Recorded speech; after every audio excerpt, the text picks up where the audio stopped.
Hi, Jason. Hi, how are you? Welcome to the wonderful world of Innova video blog #1. And we want to know if you have a pet. Do you have a pet at home? What's its name and why? No, I don't have a pet. My wife is afraid of animals a little, so I had a cat when I was a kid, but no pets. Okay. And how do you spoil yourself? Since I, changed my diet to be more vegetarian and eliminating dairy, I like the occasional ice cream sundae. I like to indulge myself when I reward myself. Do you have musical guilty pleasures and indulgences like that too? Not necessarily.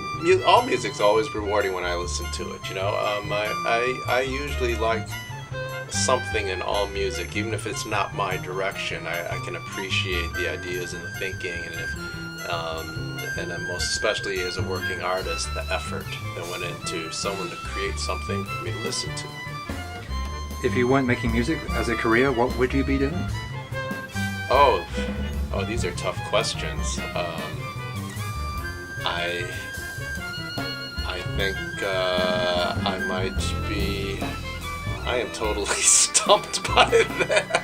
I think I would be an NBA player. I liked playing basketball when I was a kid. A little bit taller, a little bit quicker, a little bit more athletic, I might have done it. What's your favorite place in the world, and how do you like to travel? Famous place in the world. I love being by the ocean, any beach. I love hearing the rhythm of the waves. The vibration and the total sensation is always very centering, pacifying. And traveling, I like riding my bicycle, actually. When I ride my bike around Jersey City, I notice things about buildings and people that I tend to ignore if I'm driving or even walking. I like biking. Do you have a desert island disc or two, or a favorite MP3 that you just love to have with you on that marooning island? Well, let me see. There's probably certain jazz classics that would sustain me. I think Ornette's "Lonely Woman" or Coltrane's "Ascension." Kind of Blue by Miles for the jazz records that would sustain me. And then I think for violin music, the Bach partitas are timeless and amazing music to me. What's the most mind-blowing work of art that you've ever witnessed? I think in college I went to the Museum of Modern Art and I saw Picasso's Guernica. And you step into the room and it was overwhelming. And probably the second was when I was in China and in Beijing, and I wanted to see a Buddhist temple. And there was one that was really off the tourist map. Walk in, it's in disrepair and poor. And you walk into this room and you see this sort of a shape of a foot.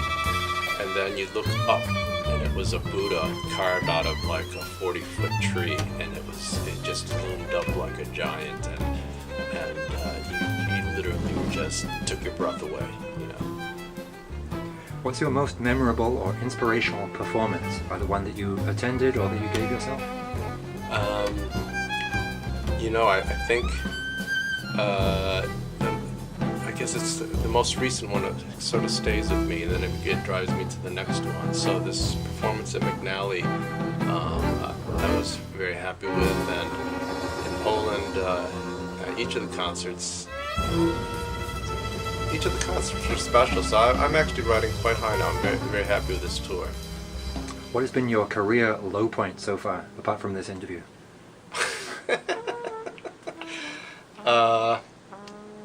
When I was very young, the first LP I did of Commitment, it took 2 years of savings to put it out. And as soon as it was released, I had lost my day job, and I was in debt. And so at a moment which was sort of like, I was like 22, so I was pretty young, and instead of feeling this glow of accomplishment, I was really knocked on my butt pretty hard for a year. Who are your most significant teachers or mentors growing up? I think in music, I've been blessed with a couple. Will Connell Jr., when I came to New York, he introduced me. I met him at a jam session, which I wasn't particularly focused on music yet, and he introduced me to the whole loft jazz scene, and I started playing with all sorts of people through him. William Parker, one of the first bassists I played with, was inspirational. And then the pianist Boer Bergman, at a certain time in my life, he had a very strong influence. He taught me really how to practice and how to pursue the knowledge of music in a much more disciplined and thorough way than I think I was able to before. And so I didn't know it at the time, but I think I look back, it was another tough turning point in how I approached the art. How do you think you and your personality are like your music? Would an outsider see any similarities between them? I think maybe one's aura of energy is sort of a signature that can be felt in the music, and it's something that an artist usually can't see from themselves, but I do see it in others, and it's an elusive quality, but you sense a certain vibration from someone's speaking voice and body language and aura that just makes so much sense to the language of their music. And do you have any words of wisdom to share to upcoming emerging composers, musicians, performers, or artists? Well, I think the challenge always for artists in your development is to center your purpose and your practice, and you have to. I went to a laughing meditation with my wife in a yoga camp, and everyone laughed for 30 minutes, and I heard how each person had an individual laugh, and in that laugh you heard their whole life: happiness, sadness, accents, language. And I thought to myself, then this is evidence of our individuality. And so when I'm writing music or playing and trying to see where I'm going with it, I think, does it have the integrity of my laughter? Does it have that fully commitment to the sound that you do when you laugh, that essence? And so I like sharing that as an image of how to move your music forward when you don't know where to go. You just focus on that foundation. Tell us just a little bit about Stories Before Within, your innova release.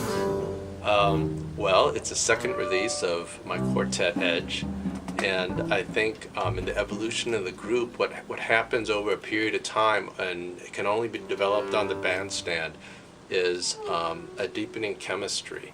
It is, what is chemistry? Chemistry is the empathy of listening. So spontaneously, one musician knows when to support the other, and then moments later knows when to take the initiative.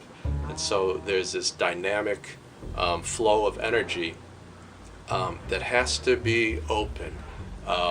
There's another image I think of the Tibetan chime, or the singing bowl even. And I remember when I was thinking of using it for a piece, when I would touch it, I noticed that any note played against that sound, even though the bell had a pitch, nothing sounded consonant or dissonant. It became something other than that Western dichotomy. It became a color, it became a phrase, it became a story. And so that also is an image for this CD, is that can we, each of us in the composition, be a fully resonant being, nothing damping upon that resonance. And that's what we strive for in the art of improvisation. And in these vibrations and in that resonance, the composition unfolds a narrative in which those vibrations travel. And then when you hear this music of the CD, or with all music really, the music ends and the vibrations fold in upon itself.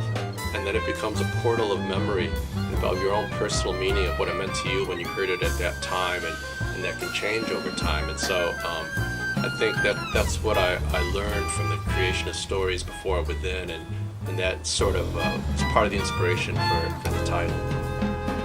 Jason Kao Hwang, thank you so much. Thank you.